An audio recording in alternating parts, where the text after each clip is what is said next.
It's a great day to be a coyote. Welcome, Coyote Nation, to another episode of Back to Pack Podcast, where we are going to be bringing you all of your favorite games, memories, and of course, discussion with our fellow coyotes. As a disclaimer, we have no affiliation to the University of South Dakota. This is a podcast ran by fans for fans. The ideas and comments do not represent the university. Our opinions are our own.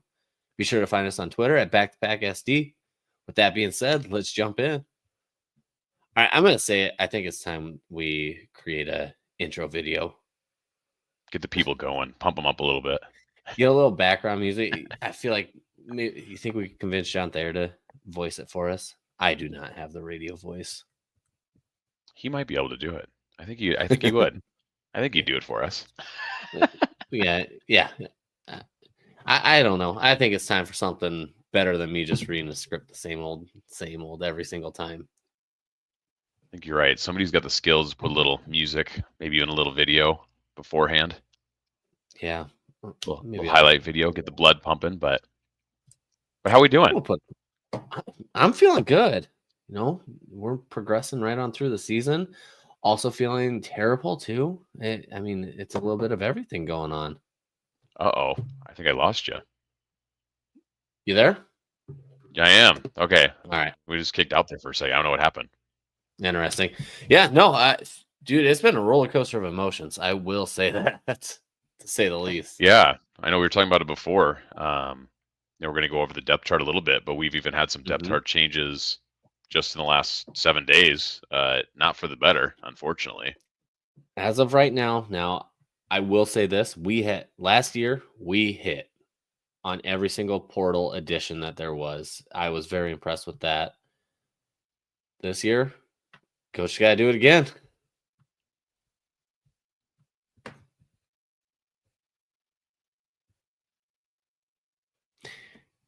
You there, Grant? Appears I've lost Jake. Uh-oh. You're back. I don't know what's going on. I keep losing you. I was going to say, and I'm losing you, so I don't know what's going on. I'm going to close out of some of my extra tabs that I got going on here. Don't need those. So, see if that helps. All right, good? I think so. It appears good when it's good, but I think we're good. The best part about technology, if I'm not mistaken. No, right. I mean, knock on wood, we've had pretty good luck up, so I think we're all right. Exactly. But yeah, the portal definitely has been take-a-thing quite a bit lately. Losing Joe Cotton and Gary Bryant is very painful.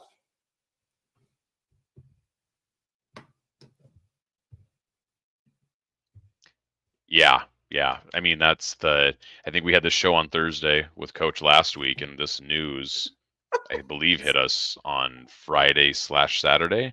So it's just not. Jake, I keep losing your picture, but I do hear you. I'm not sure what's going on. I don't know what's going on because you're chopped up pretty good. So we'll just try to power through it. If we run into too many issues, maybe we'll have to restart and try from there. Okay. I think I'm with you. Sorry, it's like way off. Do we want to kick out and restart this? Well, unfortunately, if I leave, I can't come back. That's the only thing that I run into. Oh, I see. All right. We'll keep grinding through. If it gets really bad, I can try to kick out and come back in quick too. And if anybody's watching live and it's getting really bad, please throw it in the chat. Hey, if it's running smooth for you guys, it's all the better for us. But we'll struggle through it tonight. Right. But with that being said, I think sorry, we keep getting derailed. But I think it all happened quickly. But unfortunately, that's about as painful as it gets at two premier players at two premier positions. Yeah, exactly. So there's no sugarcoating it, right? Like it just flat out sucks. It's the world we live in. I have some major gripes about the timing of this second portal window. It's very confusing to me, at least. I just don't really understand why we need a second portal window in April from December. It just seems ultra disruptive for teams, right? To try to figure out spring practice, spring depth charts. So it'll be interesting to see how it all develops. The crazy part is that the portal hasn't even opened, and it doesn't open for Yeah, another week, right? But we're on Twitter and we're seeing all the folks that are saying, "Hey, I'm hitting the portal," or news or Twitter accounts saying this person's hitting the portal. It is truly the Wild West right now, and it's frustrating for fans, right? exactly. And I think it's really tough because we were all behind the hype of two of the players going into last season that have portaled out now. There was a ton of hype with Grace, of course, and he backed it up and then some. And you kind of had a feeling D end, that's one of the most sought after positions in honestly football in the transfer portal. And his opportunity to not only move up, but move closer to home is definitely something that I can see being such a big impact. But it's tough. And I am going to bring it up a little bit. We were just talking about it before the show started. Gary tweeted out mid-January saying he's excited to get back to work and can't wait for it. And so it just gets confusing.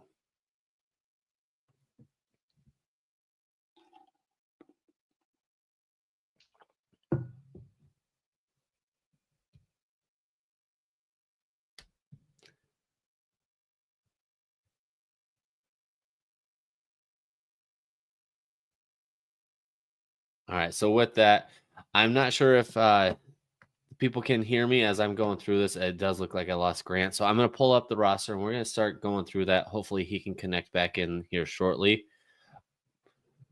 With it, what I brought forward, just so we had a reference point to kind of look at, it is fun to talk about. This has been something that we've thrown back and forth in our group chat quite a bit.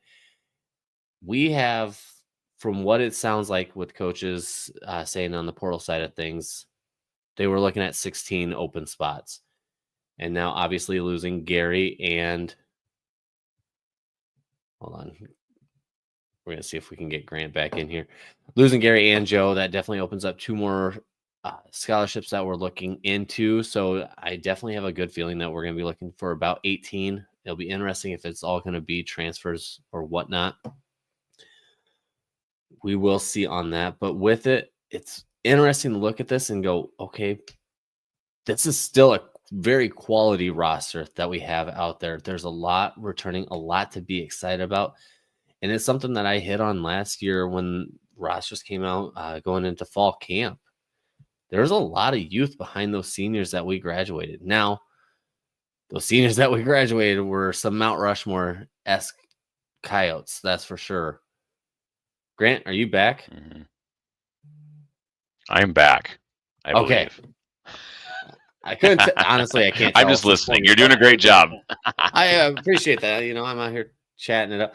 But no, like we said, we've talked about it in our group chat. The team that we have currently as it stands, you got to feel pretty good about it. And there goes Grant again. So this is going to be a fun one tonight. I don't know what's going on in his side. But what the plan was for tonight, and we'll see if he connects back through and see if he can follow along as we go. We'll start on the offensive side. The best part about everything when it comes to a football team is a returning quarterback, and not only a returning quarterback, but a fantastic quarterback at that in Aiden Bauman. With 2 years of starting under his belt, I mean, the sky's the limit for what he can do and the potential that he brings to this team. And then we have Nevin Cremasoli backing him up. We saw him in limited roles, running RPOs, sweeps, stuff like that. But he did get involved in the passing game a little bit. And I am very impressed with the capabilities that he has. It'll be interesting. Hopefully we can get some blowouts going early in the season where we can get Nevin out on the field, get some more film on him, because we also have to start looking towards the future. They didn't graduating this season. And like I said, last year's senior class, we had some Yoke Goats, some Mount Rushmore-esque players on there. And we got to talk about it. Travis Tice is obviously graduating. He stands at a fantastic opportunity to do something special in the NFL. I really do think this guy is going to get an opportunity to be drafted or the free agent side of things, but I think he's going to get a major shot. Grant, we got you back? I'm back on my phone. I don't know if you can hear me okay or not. I mean, your background doesn't look terrible compared to what we're used to, but it's not the dome. It's just the basement office, so it's not quite as coyote friendly. no, you're coming through crystal clear. Am I smooth on your end? Yeah, looks good.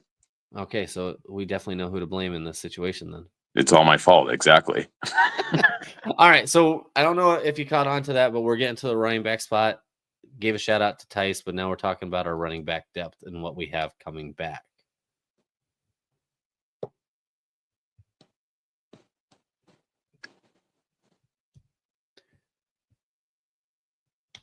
With it, I do know. I mean, we all know for a fact who's going to be starting running back. It's going to be Charles Pierre Jr., first 1,000-yard rusher for USD, and he's coming back.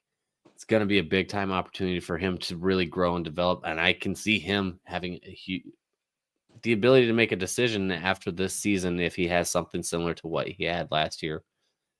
I will say, I'm looking to see what Charles can do going into next season. We had some opportunities where he was the lead man, and with Travis being out at like the Youngstown State game, that one kind of comes back where his stats weren't there, but obviously the team came together, got it figured out, and won. It'll be interesting to see how Charles handles being the focal point of the running back room going into next season. Backing him up, we have LJ Phillips, guy I'm really excited for. I've been hearing a lot of hype about what he has to bring to this team. And we saw the way the coaches were utilizing him going into the end of last season. He started taking on a very similar role to what Travis was doing. I did not see him running the routes like Travis did. Doesn't mean he can't. I just haven't seen it yet. So it'll be interesting to see what they can do with LJ. Yeah, it seems like. Sorry, I am back, Jake. You're good. We'll just keep adding you and removing you. Right. I'll just keep popping in and out. No, I think LJ's a guy, a lot of fans who are watching the games intently over the year, and it seems like coaches are pretty excited about him. So I have a feeling we'll see him in the end zone a lot in 25. Oh yeah. No, I've gotten a lot of texts about the potential this kid has. It'll be very exciting to see. And I think he's run into a perfect situation now. He got to learn from one of the greatest running backs of all time for USD. Now he gets to sit behind probably the next best running back in USD history, and also gets to play now too. And I think he's gonna flourish with what he's been given. Yeah. I think it's a great situation for him, no doubt about it. Now I am curious going into next season on third running back. We didn't really utilize three running backs too often until we got towards the end of the season. But it'll be interesting to see if they take advantage of using Julius Ellens as a redshirt freshman or Drevin Hodges out of Sioux Falls. We have two redshirt freshmen running backs there, as well as we had a transfer in, and I'm trying to remember. It's Garrett Kuhn. He did transfer in from Montana State. Mm-hmm. Did not see him on the field last year. He was on the team last year. It's his last year playing football. I'm curious to see if we'll get to see him on the field or not. Right. All right, and then we're going to jump down to wide receivers. This one's going to be fun because we have some very interesting depth here, if I'm not mistaken. Yeah. I think it's interesting because you lose a guy like Carter Bell, who, again, a lot of really good seniors leaving this team. But, I think we've got some young guys that saw plenty of action last year that are more than capable, ready to step up to take the next step. Yeah, exactly. And I think we'll start there. Wide receiver one, Jack Martins. And I don't know how the team labels them. They just have three different wide receiver spots. So I'm just going through them one at a time. But I could see something along the lines of our starting three looking like Jack Martins, Javion Phelps, and then Karan Adams. Yeah, I think that's a pretty consensus assumption at this point. I would agree with that. Exactly. And I'm not really sure where they're going to plug and play at. I don't fully understand how the coaches put players here, because if you're looking at this roster right here, you'd think maybe, okay, well, one wide receiver spot is going to be the tall wide receiver so they can plan for it. But you have Karan Adams at 5'7", and then backing him up is AJ Coons at 6'4". They plug Right. and play wherever they want to put people. No doubt. Personnel dependent, of course, on where you put who.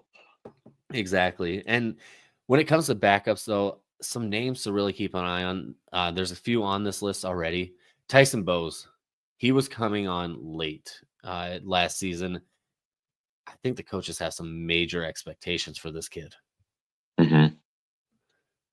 And then just so everyone's aware, there were some changes with jersey numbers as well. I believe Tyson is down in the single digits, if I remember correctly. Or no, sorry, that was Lorenzo Fenner that changed his.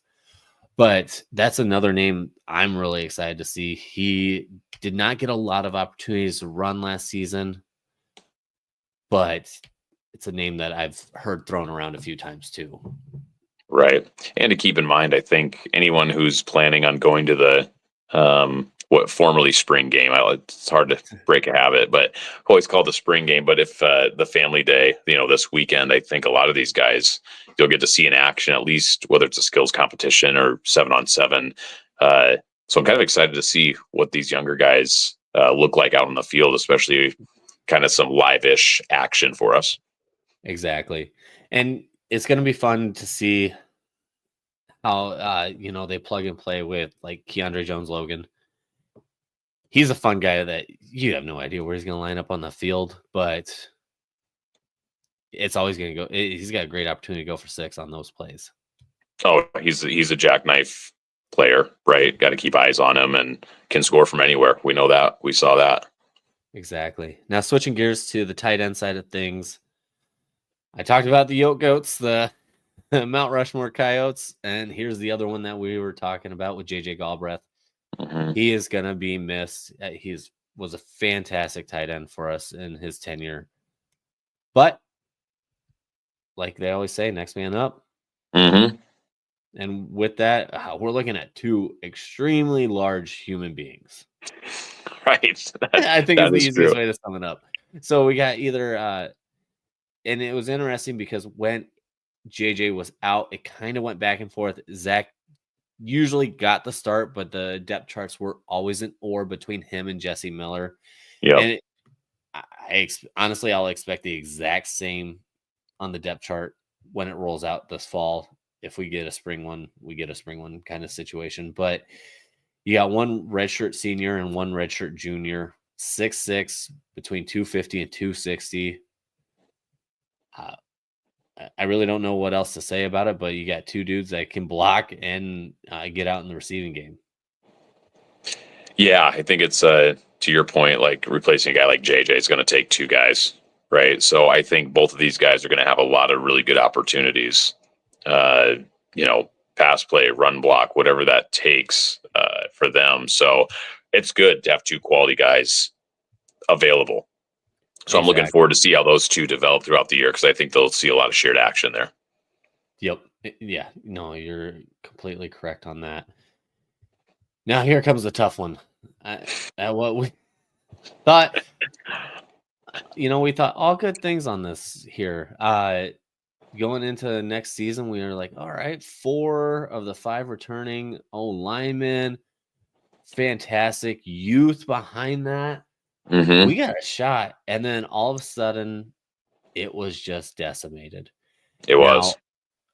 Ton of respect to Bryce Henderson. He was recruited by Nady, followed Nady.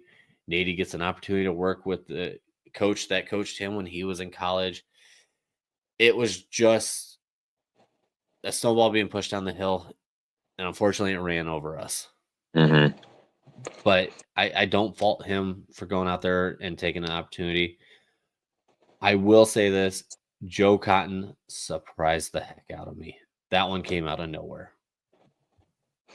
Yeah, it's always so to your point, right? I never fault a coach or player if they think they're making a decision that's putting them in a better position, right? And I think with the world of college athletics, obviously a lot of factors at that, playing at the next level, the NIL money. So certainly no ill will toward a player or a coach for leaving. Now I say that doesn't make it any less disappointing, right? For us as fans, right? We're selfish. We want to keep our best players, and it's kind of the reality of FCS football, whether we like it or not. But your best players are gonna move at times, right? Like not all of them, and not always, but there's going to be times where they do, and it hurts, right? We looked up at the beginning of the season, looked at our O line, and we said, "Hey, we have one spot to fill. That's not bad." And now we're looking up, and we've got 3 spots to fill, and 3 guys who are all high level players. Yes, exactly. Now, obviously, can't get Joey back. Another one of those seniors that are graduating, but the coaches went into the portal very quickly on that center situation. Look into it, and they did get Brandon Smith to sign with the team. So I'm excited to see what his potential is. It does sound like he's being brought in at center. But outside of it, I mean, you take a look at that line, and there's a lot of big, talented men on there. I'm very impressed with what we have coming back. It should be a big day or a big unit, and I still have high expectations for him. I do. That's one thing that we've heard about, and it's hard for us as fans because we don't get to see it every day like the coaches do. But the coaches were very, very high on the depth of the O-line in general, right? They said there's a lot of really athletic, talented kids that didn't see much action last year. Or if they did need to step in when they did a really nice job. So I think there is some silver lining to it, but to your point, there's no sugarcoating it. It's going to be tough. We're going to see a lot of new faces there. Might take some time to kind of gel and get that put together as well. So it'll be interesting to see what that starting lineup looks like. So to your point too, not to keep banging on the NIL and everything, but to your point, like, yeah, coaches had work quick to replace Joey because we know we had to replace that spot from day one, right?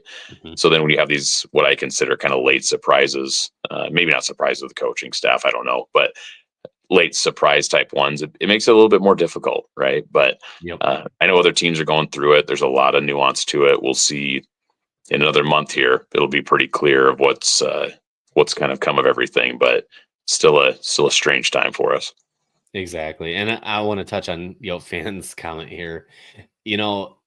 At the end of the day, yes, it is tampering in our eyes, but all of these college kids have agents now, which is so weird to say. All you think of when you hear agents is NFL players, but these kids have agents, and that's why you see these kids transferring out that have a no contact tag. It's because they want all communication funneled through their agent. And that's what we're running into. And these teams then are the colleges that are trying to poach. They're reaching out to the agents, which is 100% legal currently. Right. It's a bad system, unfortunately. In my opinion, it's a bad system right now, but it is. That's the reality of it at the current moment. And I have some thoughts on it, and I know you do as well, for the NIL and tampering and whatnot. I think we save that for another episode because no doubt that one could get long-winded. But I do want to hit on some names that you guys could potentially see here on the O-line side of things. First name I want to bring up, true friend of the podcast, first signee ever to be interviewed on Back to Pack, but our boy Jacob Arope, he has been running with the ones in spring practice, and that is big time. And he has actually been running at the left tackle position, so that Cade Ellenson and Jacob Arope battle will be interesting to watch. We return our entire right guards, our entire left guards, both starter and backups. So, comfortable there. Our right tackle will be interesting. It'll be curious to see who they put in there. But another name to watch out for is going to be Grant Chapman. Coaches were really high on him. We'll see if he can crack the 2 deep, if not competing for a starting spot. Now, flipping over to the defensive side of things, this is going to be interesting, Grant. Yeah, there's, again, back to call it December, right? We have some holes to fill in the defense, but offense looks pretty good. Well, that's changed a little bit, but the holes still exist, and another hole kind of came up for us here in the last week too with Gary leaving, which is, I would say arguably our best defensive player from last year. Exactly. And, I was nervous about the defensive line roster, but now re-looking at this depth chart, I'm not as anxious. Still anxious. Mm-hmm. Still going to say it. But if you look closely, you see who backed up Nick Gase, but Carter Hooper. He is returning. Quality player. He did a fantastic job stepping in last season. He played a lot of snaps. Then you got Chris Dixon backing up Mo Newsome. Chris, again, played a lot of snaps. Big dudes in the middle. They're really going to eat up the blocks. I think we can see a very similar approach. Where we run into, though, is the replacing of Blake Holden and Will Dunn. That one should be interesting. And there's two names that I would recommend you guys keeping an eye out for. First one is going to be Caden Crawford. He is a transfer in from the University of Iowa. He's a 6'4", 265 redshirt junior. He is on the D-line. I am an Iowa State fan through and through. It's very hard to cheer for a Hawkeye in any way, shape, or form. But I will say this. If we were to take any players from the University of Iowa and plug them onto your roster, it would be the defensive side is where I'd want them to come from. Yeah, I know coaches were really excited about that at the time. I feel like he got signed. It feels like an eternity ago, but really wasn't that long ago. Exactly. That he was signed. I know they're excited about that. And then you brought it up too. I think Hooper's in line for a really big year, always considered from what we saw last year. And again, we not that we know the nuances of spring ball and who's doing what, but he certainly seems a guy that I think you can pencil in for a pretty big year in 25. Exactly. Yeah. And then they have been quietly, I'd say, adding depth as well this season, during the offseason that people don't really talk about. Another name to watch out for is going to be Jeff Bowie. Apparently, we just really like the backup D lineman from the University of Iowa because that's where he's coming from too. Yeah, and I think too that's one spot where it seems lazy as a fan, right? But if you see a power 4 type player coming in, especially in the trenches, has the size, you feel pretty good about that. So I think a lot of folks do. And like I said, I'm not going to say that I sit down and break down, highlights and tapes and things like that. But I think you feel pretty good about what you kind of reloaded there on the D line. I agree with you. Exactly. And then I do want to hit on one last name, and it's another Power 5 situation for you to think about. He did get an opportunity, ran a little bit, got to appear in 5 games, but Brad McGannon transferred in from the University of Washington. Very quiet name that we didn't get to hear a lot about. But I'm flashing back to our episode with Blake Holden, and that was a name that he mentioned to keep an eye out for. Yep. There are holes on this roster. I'm not going to sugarcoat it by any means, but the recruiting that these coaches have done over the last few years, is a championship caliber recruiting. You just don't see it because they haven't had experience or much experience yet. Well, and if you're a young guy on the team too, it's an exciting time for you, right? Spring's exciting for everybody, but especially for these young guys who have these opportunities that you can see the path to getting on the field. Like, boy, that's an exciting time for those guys. And like I said earlier, we're going to know a lot more in a month here of what this roster looks like. And Coach alluded to it too last week that, hey, a lot of teams are making switches here, and we still have a lot of empty spots that we're kind of saving, quote unquote, or ready to deploy, if you will, for some of those. So, we've got a lot of great things going on this current roster. And then I think there's a lot more to come with new faces as well. So it'll be an interesting month here in April.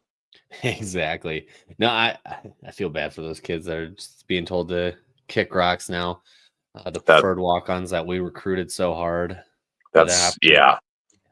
that part I can't get around. I was just talking with my dad about this. I said, can you imagine, your son calls you up and says, hey, I got kicked off the team, right? Like that's just something that's never happened in college athletics, assuming you got offered a preferred walk on or some Yep. sort of something and saying, hey, come pick me up. I got to find a new school, dad. Like that's crazy. That is so Mhm. crazy to me. Exactly. Now, switching gears, we're jumping into the linebackers. Obviously, this is one of our biggest hits on the defensive side on the portal. We lose Marquise Grace, but Niall Dickel ran a lot on the field. He's got an opportunity to step up now. I believe he'll be in that starting role on that line or that hybrid position that we like to run where he might be in a 3-down stance or he's going to be back there with the linebackers. I do think he'll be spending a lot more time as the end over a linebacker, but it'll be fun to see how the coaches utilize him.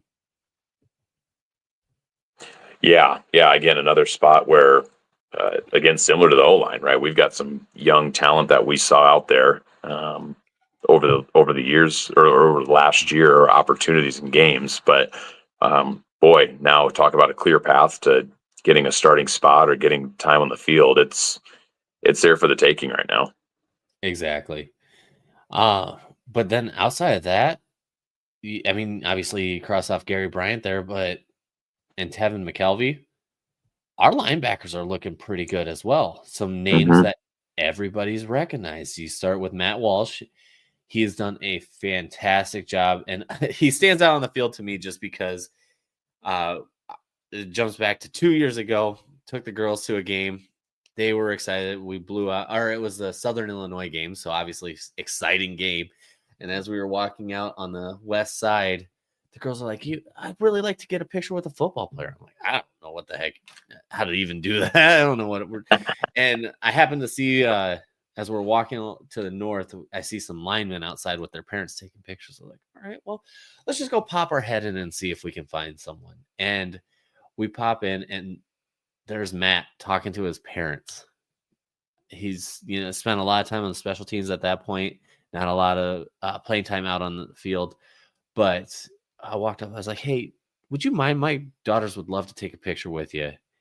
And this guy's face just lit up. You know, it's like somebody walked up and told him he their favorite player, and his Hmm. mom was so excited too. She even took a pic, or she took a picture of my girls with him because she was so excited that somebody wanted to take a picture with him too. Right. Oh, it's And good. obviously, he's somebody I paid more attention to last year then because that quick little story there. But he started getting out on the field quite a bit on the defense side of things as well as holding it down on the kickoff and kick return. Hmm. Right, because that's another thing too. I mean, coaches. That's for a lot of coaches. They want to see you kind of earn your stripes, so to speak, in special teams. Right. I mean, go out Exactly. there and do a nice job and prove you're coachable. Prove you can, execute on an assignment. And that's just, I mean, kind of the base layer, right, at the college level is show us something. Show us you're coachable. And so those guys are, those guys always are going to have a step ahead of those guys. So he'll be in a good position for sure. Exactly. And then as we continue to move down, one guy I'm really excited to. This is fun. This is why I've been enjoying doing the podcast. For the spring game last year, I got to meet Wade Abrams' family, and Hmm. they said that when Wade was getting recruited by USD, they didn't know anything about us. We had started the podcast at the exact right time because we met them at the spring game, and they go, "Yeah, we listened to you all the way out here because we wanted to learn more about USD, and we appreciate what you brought to it." So obviously, I don't know, I might be fangirling more than they do when I get to see the Abrams come to town, but they're a fantastic bunch, and the work Wade put in on special teams, but then really worked his way out onto the field alongside. He was alongside Gary, or he was alongside Nate. He did a fantastic job, and I'm excited to see the steps that he can take next season. Yeah, and I think too. I think it's important to remember. We had a similar conversation or similar situation to this last year, right? Where we had a top defense in the country, and we had to replace a lot of talent, right? We talked about it with Coach even too last week, and uh, we find ourselves in a similar position, but knowing that we've done it before makes you feel good about the depth that we have, and knowing that we've kept a majority. Uh, of those young players that really bodes well, I think, for a lot of new faces that maybe we don't necessarily know right now Mhm. that are going to step up. Exactly. That's the fun part, and right now, as we're doing this, I'm looking through the roster on the Go Yotes page, but I'm also Hmm. paying attention. One thing, I'm kind of nerd like this when it comes to it. I pay very close attention whenever the USC football team puts out a video clips. Hmm. And the whole reason I knew Jacob was running on the first teams is because I happened to see his number taking Right, snaps right. and Aiden right next to him. And so I texted him, of course, to find out the truth. But names that I've been seeing and people I've been seeing put on the videos a lot for the linebacker role, QJ Moore. He has been hyped up a lot. And I could really see him. I could see a situation where we might run Nate, Wade, and then Gabe Hardman. And I could see him, QJ, backing up Gabe. They have very similar builds. Yeah, that's really what we're looking for, right? We're looking for 3 to 4 guys you feel really good about, and then know that you've got this, I guess, kind of basket of talent that we've developed, or at least have to this point, and um, gives you an opportunity to fill out a pretty nice roster, at least a two deep from what we're seeing. Exactly. And then, I'm really excited to see what Gabe can do. If you take a look at that line across, redshirt freshman, and we saw him on the field a lot. Hmm. And all right, I gotta share this because I always get a chuckle out of whenever I pull up his picture on the Go Yotes page. I don't think I've seen this, so this is like, Okay. So here's Gabe Hardman, and my favorite is how far yes. his head is down because he likes his dreadlocks up there. I always get a chuckle out of that one. I now that you say that, I have seen that before. That is Yeah, one when you scroll through the roster, it catches your eye. Go, wait, what's going on here? Oh, that should be I his see. NIL shirt. Oh, that's funny. That is funny. I had to do that one. All right. So we'll keep rolling through though. We're on the last side of things here, in the corners and the secondary side of things. Mhm. It's gonna be interesting because you read the cornerbacks article? Mikey Yeah, Munn. I Oh, was go just gonna ahead. say, yeah, no, I was just gonna make a comment for anybody who's listening about, talking about position by position. I believe it's all being posted through the Go Yotes, football page or Twitter account, wherever you follow them at.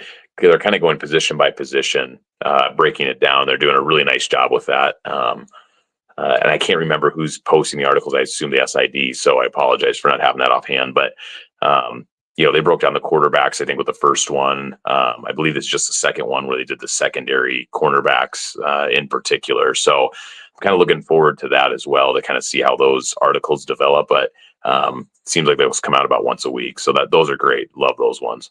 Exactly. And I mean, this one dropped some huge news. Our only true freshman to play last season in Mikey Munn. He played a lot of uh, kickoff and kick return, Hmm. but he was also second string on as a safety. He is being moved to the corner side. The one thing I'm going to say about this kid that I like the most, he is extremely fast. He is one of the faster kids on the team. I would Hmm. say that top 5, maybe even top 3. Yeah. Well, and I was going to say, even for the casual fan, right, to see a freshman on kick return uh, with the ability to actually return the football, you're putting a lot of trust in a freshman doing that, right? Like Exactly. that's a big deal. So the coaches are high on him, and yeah, that was surprising to see the move from safety to corner, but I love it. I think there's a big opportunity for him this year. Yep. And I think it really comes into account. First of all, I really think what coach approaches this as is more players, plays, formations. He Mhm. wants the best players on the field at all times, and that's what he's gonna do, and that's, I think, a huge nod to the quality that we're getting from Mikey Munn. But then you also look at this here on the backup side of things. You got Tim White. You can see him stepping into a starting role as his last year at USD. But then a guy that they went out and got in the portal, coach talked about on the podcast with us last week, Dewan. Geez, now I'm drawing a blank. And I can't remember either. I know who you're talking about, but I can't remember offhand the name. I have to pull it up in front of me. Yeah. But Well, no, and I got it here. It's Dewan Lewis. I just forgot his last name there. Seatbelt though. seatbelt, right? We were talking about that. Yep.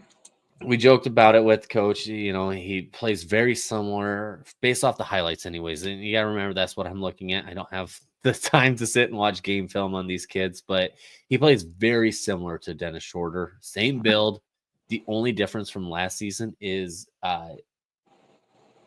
Dewan had more interceptions. So it'll be fun to see how he fills into that role. Obviously, don't expect the exact same, but I could see a very similar playing style. Yeah, and I think for a guy like him who's got some FCS experience and what I would consider a high level FCS school too, I think when you bring a guy in like that, the expectation is it's plug and play, right? So you have to imagine that putting him in that safety position is maybe what moved Mikey Munn over to corner potentially, right? Knowing what we kind of want to do. But to your point, we're going to see so many different guys out there in the secondary, right? That's just the reality of it, of college football in general, right? So whether it's, we're going to see 9, 10 different guys out there in Exactly. different formations. So it's really potato depending on where your position is, right? Corner to safety, not a big deal. Yep. And actually, I apologize. I'm jumping back to our last position group for a name to keep an eye on. I just remembered it. Jacob Clark. He has been showing up a lot too. I feel bad that I skipped over it because I even have him written down here, but he's going to be a major factor on the linebacker side of things. But outside of that, yes, we are going to play a lot of guys on the secondary. We got a lot of studs. One guy that I'm interested in see if he might sneak out there is Jaden Brown out of Orlando. He is a true freshman, but he signed, and then he actually is a early enrollee. So he started his freshman year in January. Mm-hmm. I'm excited for him. And then Jaheim Williams and RJ Stewart. A lot of people recognize the name RJ Stewart from the dunk contest. Kid is stupid athletic. Mm-hmm. Coaches recruited him based off his basketball highlights. Right. and you guys got a preview of what he can do. Right. I was gonna say you show me a film of somebody who's a superior athlete. I think a lot of coaches look up and say, all right, we'll take a shot on somebody like this just based off athletics alone and see where we can get on it. So but yeah. And with that, the whole kick return special teams are all returning except for our punt returner Carter Bell. Curious if they just plug in Jack Martins in that situation because we didn't get a lot of returns. Coaches really started to scheme against it. We'll see, but I think it'll just be a fair catch situation. Yeah, it was interesting. The beginning of the season, we had some opportunities, and then I think once that got put on film, that went away pretty darn quickly, unfortunately. So I would expect the same this year, right? I don't think teams are willing to take chances with guys as explosive as Condre Jones-Logan or Karan Adams, right? It wouldn't shock me to see him back there in situations, and teams might just look up and go, "Nah, we're good." Exactly. So yeah, do you have anything else you want to add, roster-wise, conversation-wise? No, I don't think so. I think time. Yeah, no, I think you hit on it well. I would just encourage people come out to the spring family day on Saturday, see some of these guys in action. If you're curious, I think it's a fun time to do it. As I jokingly say, it's your one chance, and then you've got to wait, 3 months before you can see anything again. So I make it out on Saturday, and then I would say too, keep your ear to the ground this month on. It could be a lot of personnel changes coming our way with new players mostly coming. So keep attuned to that. We'll of course keep updating on shows as well. Exactly. I just have two things that I want to add with the spring game. We did hint at the idea of potentially doing a back-to-back tailgate leading into it just to have some fun, meet the fans. As of right now, yes, it is going to be 81 degrees in Vermilion on Saturday. Fantastic, right? The Miami of South Dakota. You got to also remember it's South Dakota in spring. And from what I've seen, it's 20 to 40 mile an hour winds. So if the wind levels stay that high, it makes it pretty miserable to be outside. Mm-hmm. I'll keep you guys posted. Keep your eye on Twitter. But if the winds stay that high, I don't think we'll have an official one. I know Mitch said he will be there anyways, having some fun. So don't be afraid to stop in and say hi to him as an unofficial one. Mm-hmm. But the other thing I want to add, we went through the roster. We kind of went head to toe on that thing. There are holes in a lot of fans' minds. And you're not wrong in thinking that you should be nervous about those holes because you haven't seen them play. Same here. I'm just going based off of information that was fed to me. But just because there's a hole, just because there's somebody stepping in that doesn't have experience, doesn't mean it's a bad thing or something to be nervous about. This is an exciting opportunity to see some kids grow, see our next Gary Bryant, Mikeese Grace step up, JJ Galbraith, or Travis Tice, some names that you probably wouldn't have ever recognized their first year, but they all started somewhere, and that's going to start for a lot of kids here this fall. Yeah, no, it's an exciting time. To your point, I think there as it sits today, there's a lot of holes. But even with the holes, I don't think that changes a lot of the goals of what a lot of fans, players, coaches have in mind. Yep, exactly. And with Dr. Seuss rhyming for us to really get us excited for the season over there. But with that being said, go Yotes. Go Yotes.